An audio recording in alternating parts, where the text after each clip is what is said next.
तो फ्रेंड्स, मैंने इस बेरिंग के सभी पार्ट्स को अलग अलग कर लिया है। तो आप देख सकते हो, ये हमारे इनर रेस थी, जो मैंने दिखाई। ये लॉक मैं हटा देता हूँ उसमें से, ये लॉक बाहर निकाल देते हैं। तो ये तो हमारी इनर रेस हो गई और ये हमारी आउटर रेस हो गई, जो मैंने बताया अभी। आउटर रेस ये है, ये इनर रेस है, और ये हमारी केज हो गई, यानी कि रिटेनर जाली। तो चलिए अब इसको देखते हैं कि अंदर से इसकी शाइनिंग किस तरीके से। हालांकि वो वैसे तो ये भी बाहर निकल गई थी, इनर रेस तो वैसे भी ओपन हो गई थी हमारी।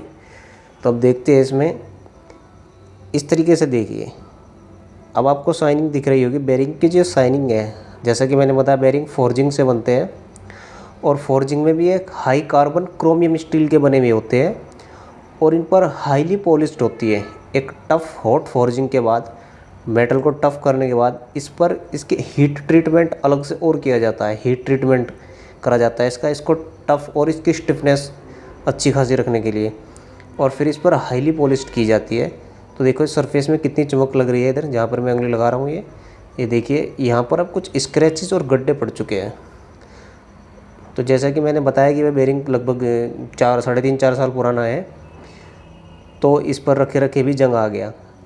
अब आप देख सकते हो कि नया बेरिंग कितना शानदार होगा ये। और मैंने बताया जैसे कि NSK कंपनी का है, तो इस पर ये स्क्रैचेस पड़े हुए आप दिख रहे हो। तो मैंने लाइट की सेटिंग इसी तरीके से की है कि आप इसी तरीके से देखो। ये जो धब्बे आ रहे हैं ना, ये स्क्रैचेज है, ये खुरदरे और खुरचे हुए से है। ये इसको बोलते हैं हम अब्रेजन वियर इंग्लिश में। ये अब्रेजन वियर है, ये आपको दिख गया होगा। और बाहरी हिस्से पे जो उसका जंग आया हुआ है, ये ऐसा तो नहीं कि बिल्कुल लोहे का है। ये बेबिट मटेरियल का बना होता है बेरिंग।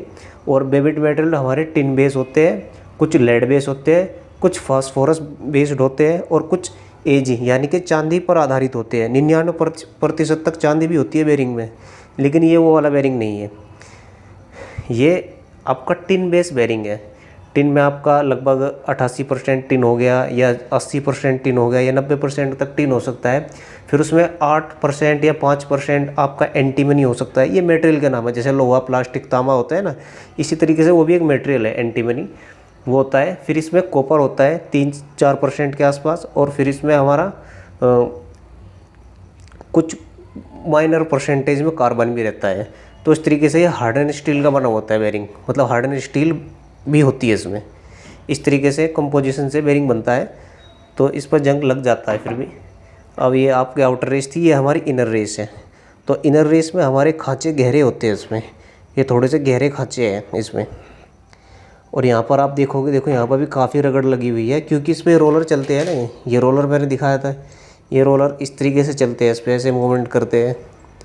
तो इन पर भी रगड़ लग चुकी है काफ़ी, ये भी दिखाऊंगा मैं भी।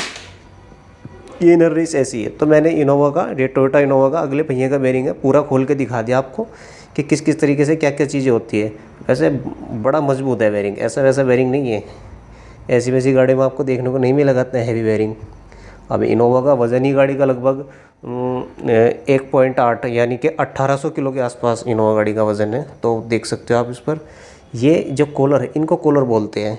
ये जो गड्ढा है ना, यहाँ पे जो खाँचा है ये वाला, और इसके पास जो बाउंड्री है लोहे की इसकी, इसको कॉलर बोलते हैं। ये रोलर को बाहर नहीं निकलने देता। ये खाँचे होते हैं, ग्रूव बोलते हैं इनको, और इनको जो उठे हुए हिस्से इनको कॉलर बोलते हैं। तो फ्रेंड्स, और अब आपका ये और रह गया, इसको और दिखा देते हैं। ये रिटेनर मैंने जैसा बताया आपको, ये प्लास्टिक की है। लेकिन अब आप सोच रहे होंगे कि इतनी हाई स्पीड पर इनोवा के अगले पहिए में बेरिंग घूम रहा है, और उसमें एक प्लास्टिक की जाली है जो कि घिस नहीं रही है। एक्चुअल में ये कोई मामूली प्लास्टिक नहीं है। ये टेफ्लॉन और नायलॉन और कार्बन फाइबर का मिश्रण से बनी हुई प्लास्टिक होती है। ये ऐसी वैसी प्लास्टिक नहीं होती। हालांकि मैंने इसको ज़्यादा पुश भी नहीं किया, कभी टूट जाए, लेकिन लगता नहीं मुझे कि ये टूटेगी। देखो आप देख सकते हो कितनी कंप्रेसिबल है, कितनी लचीली है। और देखो कितने मिलियन में, कितने बिलियन में राउंड कंप्लीट किए होंगे इस बेरिंग ने, जब ये पहिए में गाड़ी में ऑपरेटिंग कंडीशन में था। तो ये इसको इंग्लिश में क्या बताया था मैंने, केज बोलते हैं इंग्लिश में, केज, CAG, केज। केज यानी कि कोई पिंजरा, या फिर इसको हम रिटेनर बोलते हैं। रिटेनर यानी कि एक जाली। इसका काम क्या होता है, मैंने बताया जैसे पहले भी, कि इनको रोलर को एक जगह फिक्स करके रखता है एक डिस्टेंस पर। तो ये तो यही है। अब इसकी रोलर की बात कर लेते हैं, ये कैसा है। अब आपको सही दिख गया होगा। ये कैमरे का फोकस सेट कर देता हूँ।